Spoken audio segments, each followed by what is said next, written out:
Key point 1. How to live wholeheartedly. We are ashamed and afraid to be ordinary. We are scared because we feel never good enough, never perfect enough, never thin enough, never powerful enough, never successful enough, never smart enough, never certain enough, never safe enough, and never extraordinary enough. Narcissism is the standout feature of our culture. We lack the empathy to be compassionate and connected people. This sense of shame fuels our culture's scarcity mindset, as everyone becomes acutely focused on what's missing. There's a constant sense of something being limited or insufficient. We spend considerable time tallying what we possess, desire, and lack, and how it compares to others' possessions, needs, and desires. Our lives, relationships, families, and communities are measured against impossible, media-promoted ideals of flawlessness. According to Lynn Twist, author of The Soul of Money, scarcity is the never-enough dilemma. She states, "Our initial thought upon waking is, I didn't sleep enough," followed by, I don't have enough time, whether factual or not. This notion of insufficiency automatically pops into our minds, without us even pausing to scrutinize it. The majority of our days and lives are consumed in articulating, lamenting, fretting, or stressing over our lack of something. From the moment we wake, before our feet even hit the floor, we feel deficient and deprived of something. And as we end our day, our minds are bombarded with a tally of what we failed to acquire or accomplish. We fall asleep burdened by these thoughts and awaken to this scarcity narrative. The scarcity mindset is at the core of envy, greed, bias, and conflicts with life. We can deal with the shame and the culture of scarcity it causes by not necessarily living in abundance, but by living wholeheartedly, by being vulnerable and worthy, by facing uncertainty, exposure, and emotional risks, and understanding that we, in our individual capacities, are more than enough. Key point 2. 4 myths that keep you from living. Living wholeheartedly is hard because of 4 myths attached to vulnerability. Yet each of these myths can be discredited. Vulnerability sounds like truth and feels like courage. Truth and courage aren't always comfortable, but they're never weakness. Brené Brown. The misconception that vulnerability equals weakness is the first myth. We often view vulnerability as a flaw because we link it with negative emotions like fear, shame, grief, sadness, and disappointment. We prefer to avoid discussing these emotions, even though they significantly influence our lives, love, work, and leadership. Vulnerability is not a flaw, but the origin of love, belonging, joy, bravery, empathy, and creativity. It is the foundation of hope, responsibility, and genuineness. Embracing vulnerability in all aspects of life, social, financial, emotional, and spiritual, will bring more clarity to our purpose and enrich our lives with deeper meaning. The second is the I don't do vulnerability myth. We think ourselves so strong that we are not prone to vulnerability. We believe vulnerability is something that happens to other people. That is not true. Everyone is vulnerable because everyone faces the uncertainty, the risk, and the emotional exposure life brings us. The social relationships that form the bedrock of our lives, without which we cannot thrive, make each and every one of us vulnerable. The third is the thinking that vulnerability means we let it all hang out. Celebrity culture drives this thought. Stars share the most intimate details of their lives with the public. Vulnerability is not about letting it all hang out. Instead, it is based on mutuality, boundaries, and trust. Oversharing, purging, or indiscriminate disclosure is not a vulnerability. Vulnerability is sharing our feelings and experiences with people who have earned the right to hear them. The fourth and last is the we can go it alone myth. Our culture's rugged individualism, the go ye and conquer the world attitude, drives this myth. No one can truly go it alone in life. We require support. We need individuals in our lives who allow us to experiment with new ways of being without passing judgment. We need people who will pull us off the ground when life kicks our butts. And as social animals, that kind of support is critical to us. Key point 3. Truth and dare. We have moral courage and dare greatly when we allow ourselves to be vulnerable by being seen without caring what other people might think. Sharing something we've created is a perfect example of daring greatly. Sharing is a vulnerable but essential part of engaged and wholehearted living. Let's imagine we have created a piece of artwork we want to share with friends. Most of us attach our self-worth to how well the artwork was received. If our friends love it, we feel worthy. If they don't, we feel worthless. Courage starts with showing up and letting ourselves be seen. Brené Brown. This situation makes us do one of two things. We either strip away the most creative or innovative touches to make revealing it to our friends a less risky experience, or we share the art in its most creative or innovative form and get crushed when the reception doesn't meet our expectations. Shame tells us we shouldn't have tried and are not good enough. Don't let shame crush you. Shame resilience is an essential skill. Our desire is for friends to appreciate and perhaps admire our creations, yet our self-esteem is not at stake. We recognize our identity extends beyond the work we produce. While it's disheartening if friends don't value it, the endeavor reflects our actions, not our essence.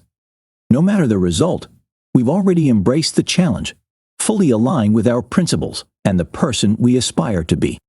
When our sense of worth isn't jeopardized, we're more inclined to embrace bravery and risk exposing our genuine talents and gifts. We become more open to soliciting, accepting, and using feedback. We become engaged and tenacious. We expect to try again until we get it right. We become more innovative and creative in our efforts.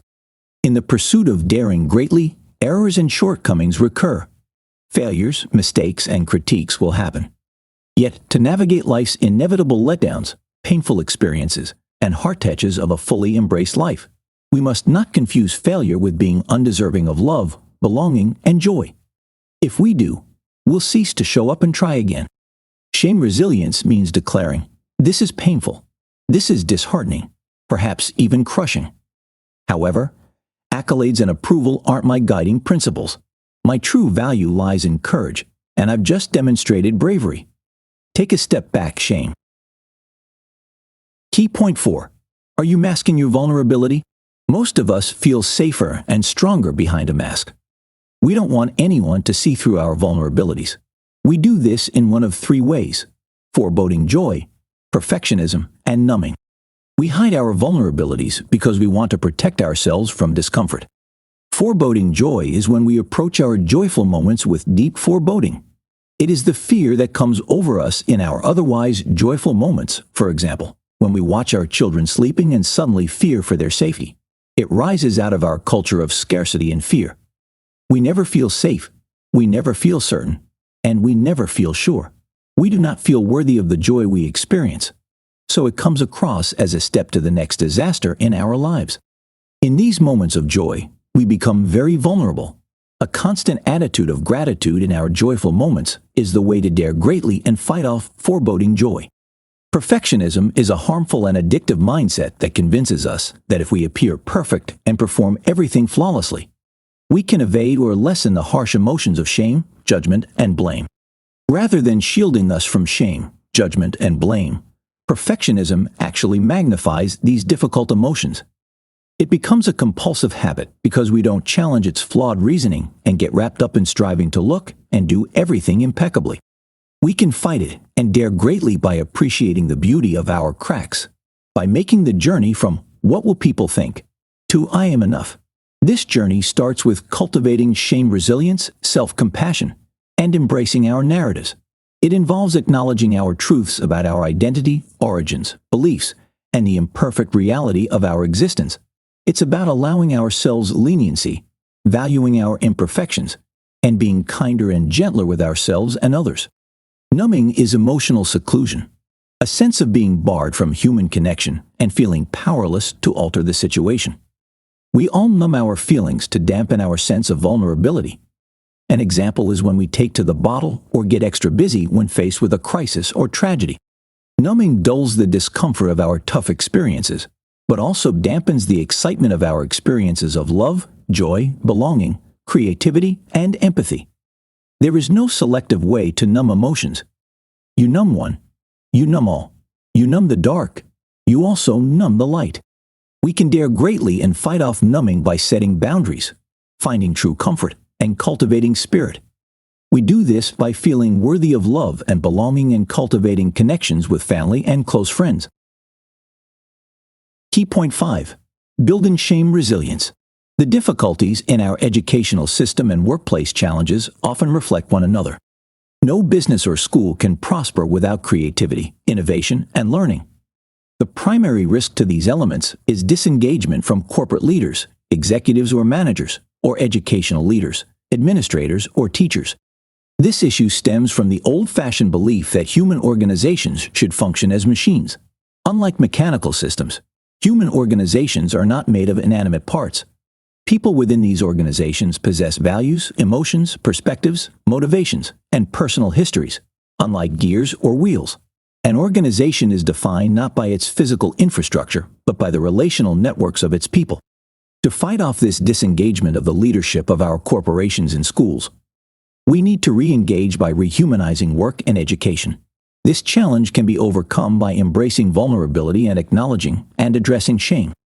However, we must first understand how shame incites fear, stifles vulnerability tolerance, and eradicates engagement, innovation, creativity, productivity, and trust in corporate and educational settings.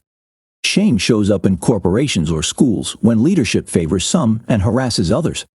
Shame is part of an organization's culture if the preferred management tool is criticizing subordinates in the presence of colleagues, delivering public reprimands, or setting up reward systems that intentionally belittle, shame, or humiliate people. In schools, many teachers shame students over perceived inadequacies or an inability to learn. A staggering 85% of adults remember a school event from their childhood that was so humiliating it altered their self-perception as learners. They suffered a specific incident where their teachers told them they weren't good at something. We learn shame and how to shame in our families and somewhat believe it's an effective way to manage people or run a classroom. And when shaming becomes common in the workplace or at our places of learning, people disengage to protect themselves. They don't show up, refuse to contribute, or stop caring. Some even lie, steal, cheat, and rationalize it. Others quit work or school altogether. We can fight off shaming in our corporations and schools by making them shame resilient and by supporting leaders in these corporations or schools who are willing to encourage honest conversations about the negative effects of shaming. We can search where and how shame functions in our corporations or schools, especially how we engage coworkers or students. Building a shame-resilient culture is also possible when we enable individuals, whether colleagues or students, to openly share their shaming experiences and coping strategies.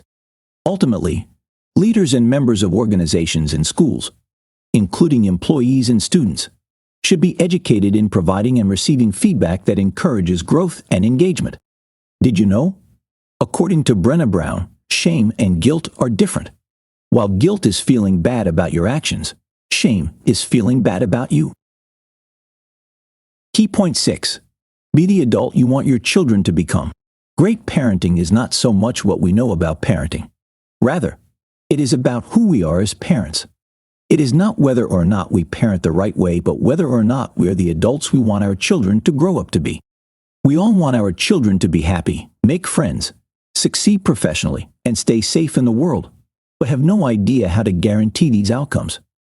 We would love to have a handbook that guides us through parenting, answers all our secret questions, guarantees the outcomes we want, and minimizes our vulnerabilities.